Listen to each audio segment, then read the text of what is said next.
Thank you for staying with us. Right now, we get into our health check segment where we talk matters our health, just as the name suggests. And today, our conversation is on a condition that maybe many of us are not aware of. And the name is Retinitis Pigmentosa, and that is the gradual loss of sight. That is what we will be looking at today as we create awareness on this condition. We get to understand what it is all about, get to understand the symptoms, get to understand the causes to it, as well as the care, and if there's treatment, what are the treatment options available. Allow me to introduce my panelists for the same. I want to begin with the lady on my left. That is Mombi Musau. Mombi Musau is a comm strategist at the Flight of Courage. Welcome to the program. It's a pleasure to have you here. Thank you so much for having me. All right, and then right next to Mombi, we have Chela Kipkorir, and Chela is a retinitis pigmentosa warrior and a voice of hope. Welcome to the show. Thank you. It's a pleasure to have you here, Chela. And then last but not least, we have Dr. Avaid Dalwadi, and he is the head of medical services, INU Hospital. Welcome to the show. Thank you so much for having me. It's a pleasure to have the three of you here as we just shed light on what this condition is all about. I am sure for many people it's new. Even the name sounds a bit difficult. So how about we get into it and get to understand it? And we may begin with the doctor who, if you can just break it down for us. When we talk about retinitis, retinitis pigmentosa, what are we looking at? So retinitis pigmentosa, it sounds like a medical jargon because Yes. it is one. Yeah. Essentially, in medical language, what it means is there's a problem with the retina. The retina, if I was to put it in a layman's term, imagine your eye as a camera. And the retina behind is the film on which the picture is made. Okay. Now imagine the film has some defects which start from the outside, from the peripheries, going centrally. So what happens is, when you try and look at things, you start seeing things lesser on the sides. Okay. So your vision becomes tunneled. So you can only see centrally, and your peripheral vision, it starts reducing gradually. Along with that, the other thing that happens is maybe you don't see color as well as someone who is normal would see it. And also you can have reduced vision at night, which is called night blindness, which is one of the early symptoms that we get in this condition. So that's essentially what retinitis pigmentosa is. It's a genetic condition. People are born with it, and it affects the quality of vision, eventually leading to blindness. Okay. Unfortunately, we don't have any cure for it. So yeah, that's what retinitis pigmentosa is. All right, so the causes of it is purely genetic? Majority, it's genetic. It can also be linked with certain syndromes, but it's mostly genetic. So you're born with it. And it shows up in people around the age of 5 to 30. So that's the period in which the symptoms really start to come in, and they progress as we grow. All right. Okay, Chela, I want to have you just let us in on how it was like for you when you were first diagnosed for it. So if you can just take us back to the time when you started noticing there's something different with my vision. How was that like? When was that exactly?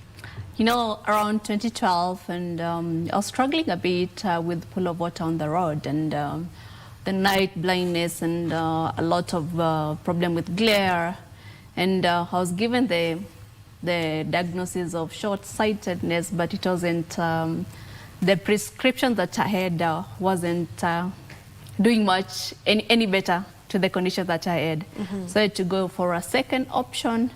That's when I was diagnosed with the retinitis pigmentosa in 2015, the month of October. Yeah. So you started noticing something different in 2012, but it took you three years before you were properly diagnosed. Yeah. Wow. If I may let the doctor get in on that. Is it a hard to diagnose condition, or why would you say that maybe for the case of Chella, it took a while before it was diagnosed? So initial symptoms that we get for this condition are very vague. They're not something that's very specific, and unless the doctor who is diagnosing or who's asking the questions is very keen on the details, they might tend to miss it. But if there are specific tests done by a specific doctor who is specialized in certain conditions, this is easy to pinpoint. Yeah. The only thing is health awareness. If something is wrong, if you feel that something is not right with your vision, it's important to go to someone who is specialized in such conditions and have it checked over there. So in case it's this condition, it is easy to pinpoint it. The only question is awareness, health seeking awareness. Yes. All right, so the diagnosis is not easy to catch. It's not hard to catch. It's not hard to catch. Yeah. It's not hard to catch. Yeah. It's very specific, but if the right tests are done, it's very easy to diagnose. All right. Mombi, I want you to let us in on Flight of Courage. Okay. I can see your T-shirt is branded. So Flight of Courage, what is it all about? So the Flight of Courage is basically a campaign that is centered around bringing awareness and bringing in together the blind community to ensure that our voices are heard and that we ensure that there's a lot of understanding and awareness concerning the retinitis pigmentosa. As Chella has mentioned, the blind community faces a lot of stigma. Most of them are unemployed. They face criticism at work, and then they are also not in positions of power that they are empowered to innovate and come up with solutions. So Flight of Courage is basically a national movement that brings together retinitis pigmentosa individuals, and we do a campaign that is centered around flights because, as you know, somebody with retinitis pigmentosa, obviously, as the doctor has explained, they have a tunnel vision. So the Flight of Courage is a campaign where Chella will be having a helicopter ride and also a skydive experience in Diani, just to challenge the stigma and the norms centered around RP. Nice. Yeah. That sounds fun. It is. Chella. I believe you're looking forward to that, you know? Absolutely. Maybe, yeah, maybe what specifically are you looking forward to matters that?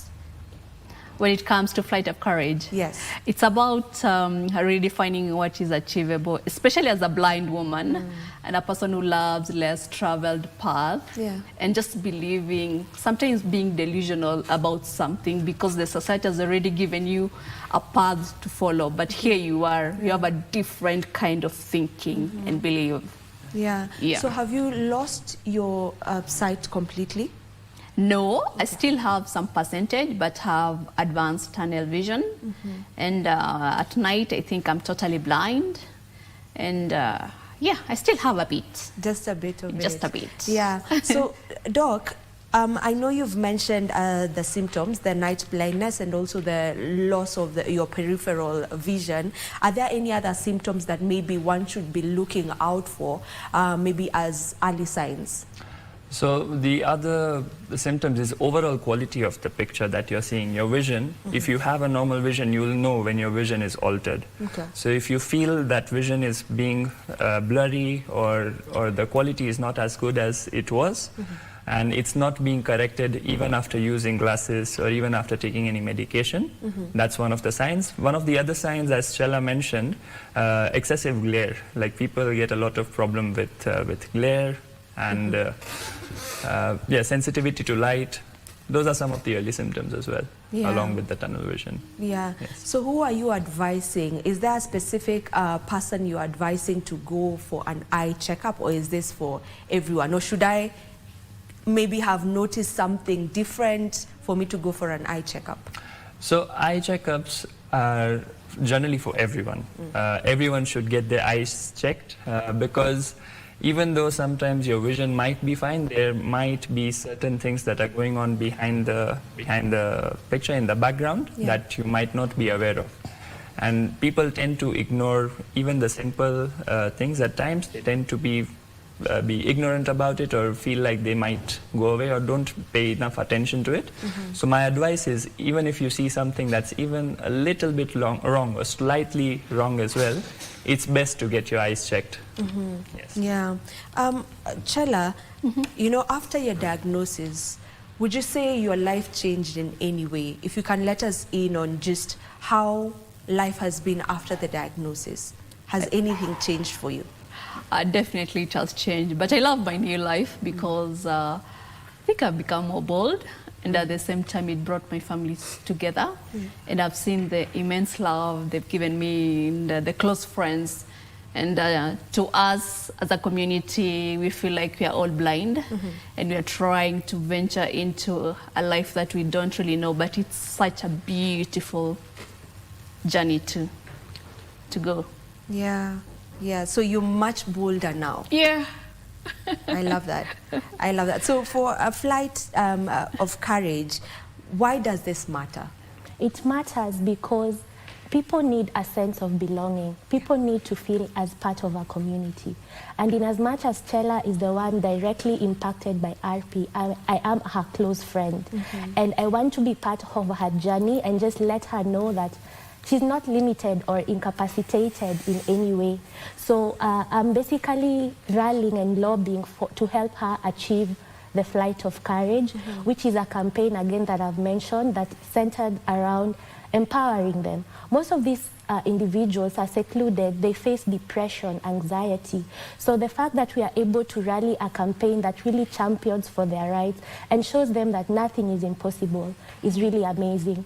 There's also an author that's called Dave Steele, who's an RP activist. He's internationally acclaimed. He mentions that when he initially got diagnosed, he had to write a song so that even for his family members, they can get to understand what it feels. So even we are urging also members of our community, if you know someone who's struggling with RP or people in the blind community, tell them that nothing is impossible.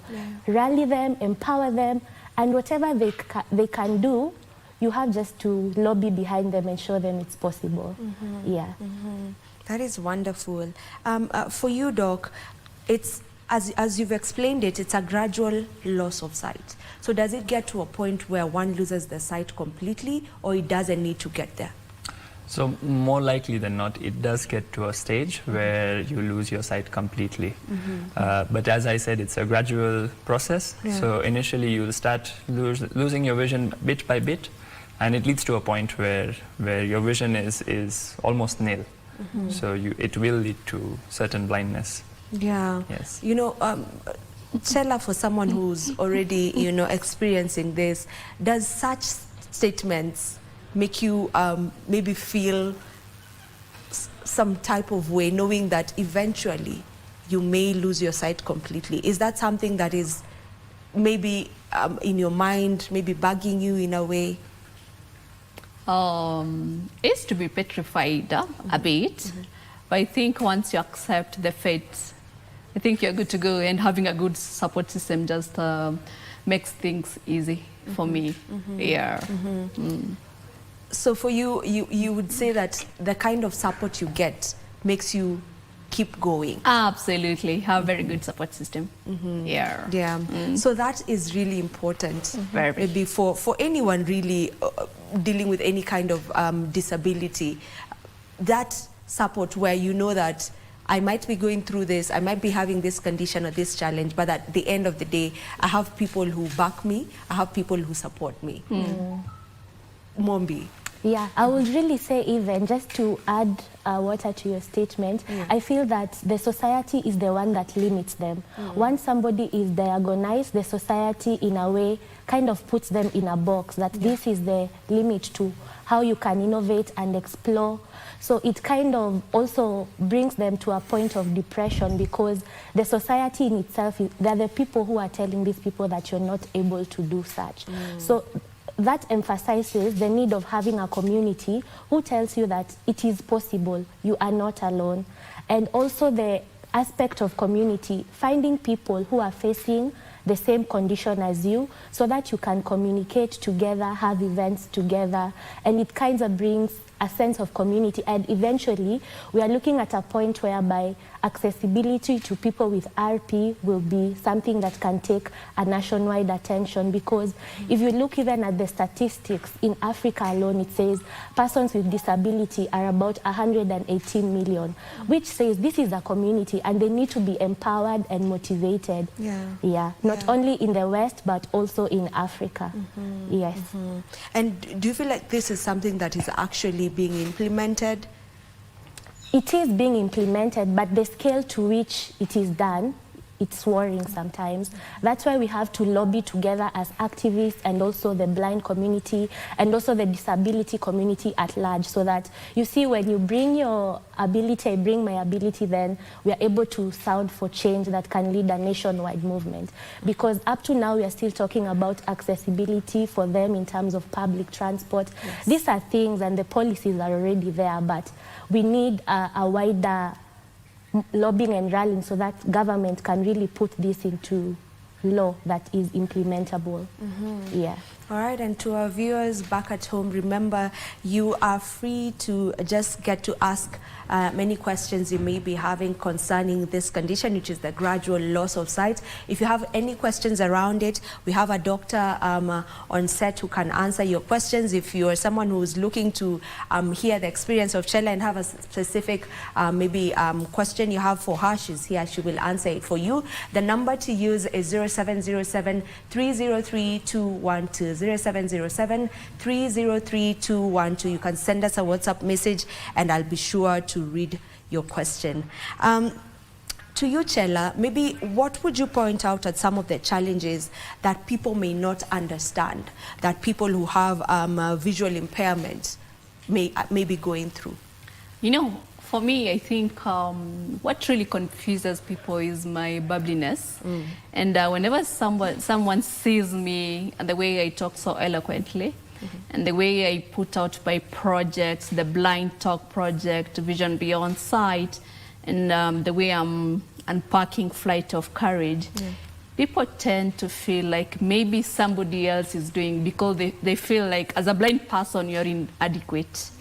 And also the part of being a blind woman, being out there, very jovial, going to the events, they feel like you're not supposed to be here, you're supposed to be at home because you're at risk, you're very fragile, yet you're not. To Doc, maybe someone may be asking the question, is this condition preventable? And I know at first you began by saying it is more of a genetic condition, but is there a way that it can be prevented? So unfortunately, there is not a way that this condition is preventable. But as I said, it's between the ages from 5 years old onwards, is when these symptoms start to set in. So the best thing that someone can do is get this condition diagnosed early on. So whatever the prognosis is, or whatever the condition, however the progression is, the person gets to know in advance. So they can prepare for whatever is to come well in advance. So it's not a condition that should be revealed too late in your life. So when you've already have plans about your life, you see life a certain way, and then suddenly you have this condition that just puts a stop on everything. So this disclosure of this condition should not be abrupt. So it's the responsibility of everyone to get their eye checkups regularly, and if there is something, they get it diagnosed early on. So it's really important maybe to have an early diagnosis compared to a late one. Definitely. It makes a difference in It a does. way. It makes a big difference. Okay. Yes. I understand that with Flight of Courage, you are planning on creating awareness through a documentary. Yes. Are you filming something? Tell me about that. Yeah, so as I had earlier mentioned, we have 2 activities that are going to be happening. We have a helicopter ride that is going to be in Nairobi, and also a skydive in Diani. All this is centered around creating awareness that whatever someone who is normal can do, then a person with RP can be able to do as well. It's a story whereby we are going to document Chela as she goes through the helicopter and the experience, and then also the skydive experience in Mombasa, just showing that it's possible, and also creating awareness on RP. Yeah. So the experience that Chela will be having, that's the flight as well as the skydiving, this all will be documented. Yes, this all will be documented as a way of also creating impact by showcasing what is really possible, so that the people who will not be really there, they can see our movie that we are going to create. That whole experience, we are just championing for the blind community and ensure that they have something to reference to in terms of showing them that it's possible. Because ideally, when you look at it, a blind person has no business skydiving, but then we have Chela, who is an RP warrior, showing that it is possible. It's more of like a symbolic way of showing that the limitations that the society has put, we are going against the limitations and showing them that it's possible. So we intend to produce the whole documentary, the skydive experience in Diani, and also the helicopter ride. And from that, we create a movie that will be showcased to other people with disabilities, just to rally and bring them together and show them that they are part of the community and their voices matter and their experiences matter, and they do have the ability to innovate and become champions in their community. And I would like to hear your thoughts on this, Chela. Sometimes the greatest challenge may not be one's inability. It might not be the inability to be able to see as everyone else maybe who has no visual problems. The problem sometimes may come in from the barriers, and these barriers are not you creating them, it's the barriers that are created by society. How true is that statement? It can be both true and false, because for me, I highly believe it's from your own mindset. Once you set your mind you're going to do something, you need to ground yourself, you need to self-develop yourself, you need to know that the society can be against you, but how can you cope with that? How can you overcome that? It's just purely on mindset. Purely on mindset. I can see Mombi smiling. Like you want to add on to it. No, there's one thing, Chela, outside of all this, Chela is my friend, and there's the thing I love about her. You know, there's something that makes people unique. She has an impossible idea, and with the little resources she may have, it's going to happen. You see, also, I get inspired also as a person who directly is an advocate. It inspires me because this whole idea that we are trying to implement is coming from a point of the resources that we have. The little resources that we have, we are compiling it together. So it makes me admire Chela more as who she is, because every time she pushes the box of what is impossible, she pushes herself and she lobbies. You see the aspect of bringing in sponsors, the aspect of knocking on doors. I'm telling you, Chela knocks on these doors. So it's really amazing, and I'm so proud of her, actually. And where did that idea come from? Who came up with the idea? Was it you, Chela? Yeah, it was just last year, October, the month of blindness awareness, and I thought, Chela, can you just be a crazy person? Then I started writing about the flight of courage. Then I told one of my strategists, my mentor, Dr. Brenda Kiema, and she was telling me, Chela, you're always crazy, just go for it. That's how it came out. Doc, how common is RP in Kenya? Is it rampant? No, it's not very common. It's one of the more rarer conditions that you find. And so, yeah, just not too common. Even worldwide, not just in Kenya, RP is not that common. And unfortunately, we don't have any predefined markers that might be set to say if this person has RP or doesn't have. It's only after the symptoms set in and after the diagnosis is made is when you can say for sure that there is retinitis pigmentosa. But also, I don't think there's much research done in terms of the epidemiology, in terms of how prevalent this disease is in a setting like Kenya. Yeah. Yes, but it's one of the more rarer conditions that you can find. Yeah, Yes. and I think on research, I don't know maybe if there's any development on it in trying to find a cure. In the world we live in, I feel like nothing is impossible. So are there any development in research that you are looking forward to in the future that may be able to cure this? Definitely. So as we know, RP is a genetic disorder, and there's an entire field that is dedicated to treat or cure these genetic conditions. It's called gene therapy, which is how you alter the basic DNA or the genetic information of a person, and you replace the defective parts with something that is better. And this treatment, however, is mostly experimental, research-based, so nothing is out for use as such. It's not documented as a certified treatment method.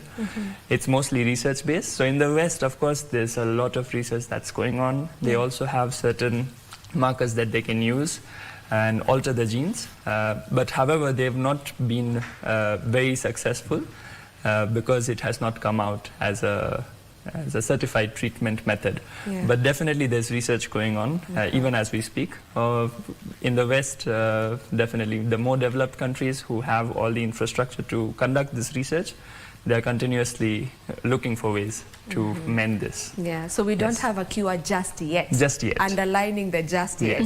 It's going to come in the future. Hopefully. So being that there's no cure at the moment, how does one care for maybe as a doctor, how do you care for a patient with RP, and for the patient themselves, how do they manage it? So as you see, eye being one of the organs of the body, it is affected by everything that you do, as all your organs are. So leading a healthy lifestyle is one of the best things that someone can do in order to avoid any other ailments that might come alongside. So taking care of your health, having proper nutrition, staying healthy, working out, taking care of your body. Yeah, those are some of the things. And having a healthy lifestyle, avoid smoking, avoid alcohol. If you do know of any conditions that might be in your family, such as diabetes or hypertension, you are more likely to have those conditions. And these conditions are directly linked with the health of your eye. So if you have such conditions, it's better to get a checkup from a physician and get your regular health checkups and just take care of yourself. Yes. All right.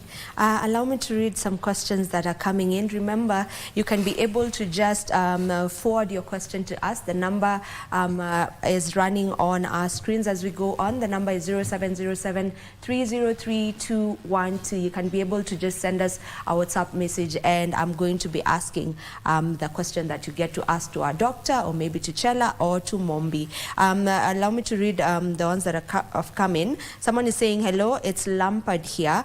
Is there research going on about the cure? I believe you have answered that already. Yes. Lampard rather. I'm sure that has been answered. And then another one says, good morning, my name is Charles Mwema. Ask Chela whether her condition limits her to some job opportunities out here. All right, another one here says, good conversation, thank you for spreading awareness. Maybe what are some of the challenges encountered while spreading this awareness? So I will begin with Chela on whether this condition has limited you in any way in terms of job opportunities out here. I would want to refer to my life. When I was doing my first degree, I wanted to be a photojournalist, but due to my limited vision, I had to change my career. Now I'm in development communication. That's the same thing that I did with my second degree. Okay. Yeah. Okay. So it limits you in a way, but there's a way that you could explain to the people around you to bring out the vision that you have in your mind. Yeah. All right. So it can limit you, yes, to some point. Yeah. But you devise ways. Yeah. Okay, I'm sure that Charles has been answered. Now, there was the other question on the challenges that you get to encounter as you spread awareness on RP. One of the main challenges, specifically about the Flight of Courage, we are trying to bring on board sponsors who are in media, sponsors who can provide us with funds to be able to hire for the helicopter experience and the skydive experience, and then also bringing in key partners, especially the Kenya Film Classification Board, because we intend to, once we shoot the movie, we intend to distribute it. So these are some of the key things that I'll say we are facing specifically for the Flight of Courage. But in general, with the blind community, because I'm also an advocate in that sense, I would say we just need to rally behind them and champion for their rights. When you hear it's Disability Pride Month, even if you're not someone who's directly being affected by that disease, do you post, do you share, do you maybe share with the people around you what they are going through? So these are some of the ways that even a person who doesn't have disability can champion for the rights of RP and the blind community at large. Yes. All right, I hear you on that. Doc, maybe just how important is a mental health support, you know, for someone who is, you know, living with RP? So living with any sort of disability is really hard. Some challenges are physical, of course. Majority of the challenge would be mental. So it's very important to address these things as we go on, and people who are suffering from such disability should not be ignored. These are the people who are the most vulnerable, and they require majority of the support in such conditions. So it's very important to have help groups, social help groups. So as Mumbi is an advocate for such movements, it's very, very heartening to see such a thing happening in a country like ours, in a demographic like ours. It also gives the people hope. It also gives them the confidence to go ahead with their life. Because a disability, it definitely alters your life, but it shouldn't be the end of your life. You should be able to live with dignity. You should be able to still pursue your dreams in whatever best way you can. So mental health support is really important for this. Yeah, yes. And Mombi, with you, with what you're doing, you know, as an advocate for this, you are part of the mental support that maybe many may need. So what does it mean for you exactly to be the voice of hope? Because that is what you are. That is who you are. Even today, I'm sure there's someone who's watching you and they can see, if Mombi is brave enough to keep going and live her life to the fullest, why not me as well? So what does it mean for you to be a voice of hope, Chena? I always say, if I give up, what will my fellow RP warriors do? Because most of the time they always tell me, Chela, you are our face of retinitis pigmentosa. What about my family? They've really invested in me. Like, they've given me each and everything that I want. Like, what else can I do? I just need to show the world that I've chosen impossibility. And what the society feels like it's impossible, there are kids that have any type of disability. They can still thrive with disability and do great. And be a source of hope in the society, and give back to the society also. Yeah, because we have a lot to give. We have a lot. Yes. Yeah. Everyone has a lot to give. Yeah. You know, despite one's inability to do one thing or the other, we all have a lot to give, and we all have a purpose in life. So it's good that you are that for so many people. As we almost come to a conclusion, maybe Mombi, what does a more inclusive society look like altogether? It changes the perception and the stigmatization around persons with disability. And the changes start happening with how we are able to include them in the normal life. It should not be hectic for Chela to board public transport, and get priority boarding. So these are the ways in which as a society we can try and bring them on board. If, for example, maybe it's at night, do we have cab services that offer specifically rides for people with disabilities? So how do we include them in their normal life so that their normal life is not that hectic? If you're having an event that Chela can attend or another RP warrior, do you intend to create a space where it's easily accessible to them? As you've heard, Chela is very outgoing. She loves going to events. But how accessible are we making this event? It doesn't have to be a really big thing. I've loved the way with KBC we've come here. The place is very accessible. So in a way, directly, you're making her life comfortable. So these are some of the ways we can do as a community. Okay. Yeah. There's a question that had come in, and this was for the doctor, and they're asking just how expensive is it to treat that or to care for that, to manage that? So treatment, I wouldn't know the exact cost that it would take, because the treatment is still under the research phases. What mostly happens in research phases is there's participants that are chosen at random. Some of them are given this treatment, some of them are not.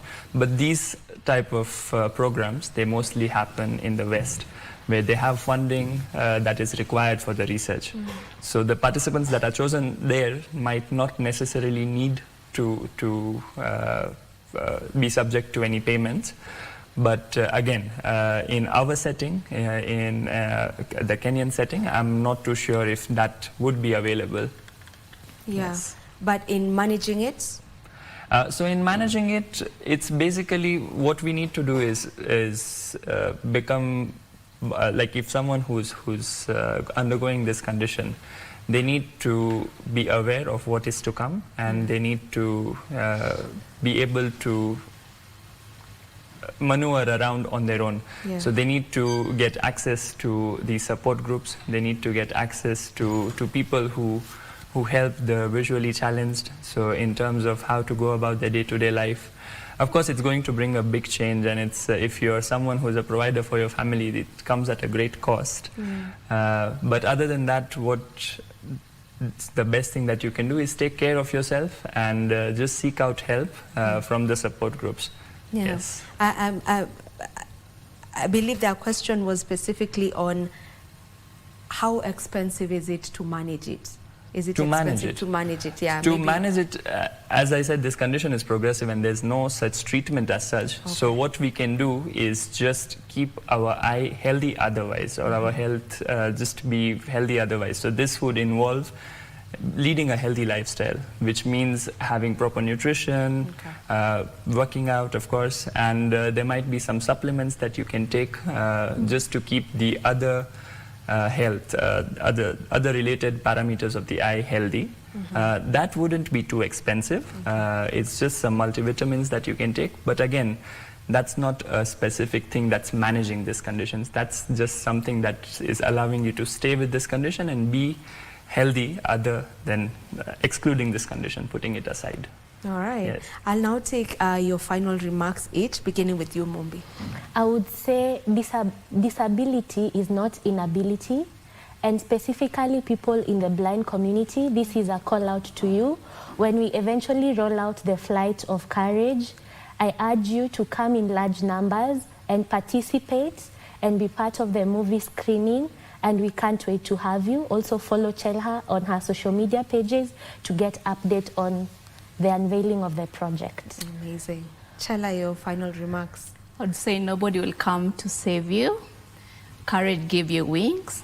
Dare to dream, dare to rise, and dare to take a flight. And also believe that anything is possible, and be ready to pay for your boldness. Yeah, very important. I love that. Doc? I would just like to say, like, your health is your own responsibility. The onus is on you, on how you perceive disability. Of course, it's a very difficult thing to go through, but as we can see, we have a live example over here. Chela, she's living her life to the fullest. To the fullest. And that's the mindset that is required for people to get inculcated in. And it's our responsibility as in the medical profession, or you as in the media line, or anyone else who can do their bit in making people feel, people with disability feel dignified, feel like they have something to look forward to in life. Amazing. Yes. Thank you so much, ladies and gentlemen, for shedding light on this conversation. I believe that our viewer has gotten to get some great information concerning retinitis pigmentosa. And one thing for sure, let's all just go get our eyes checked. You know, not just the eyes, let's be the kind of people who would go for checkups, because we rarely do that.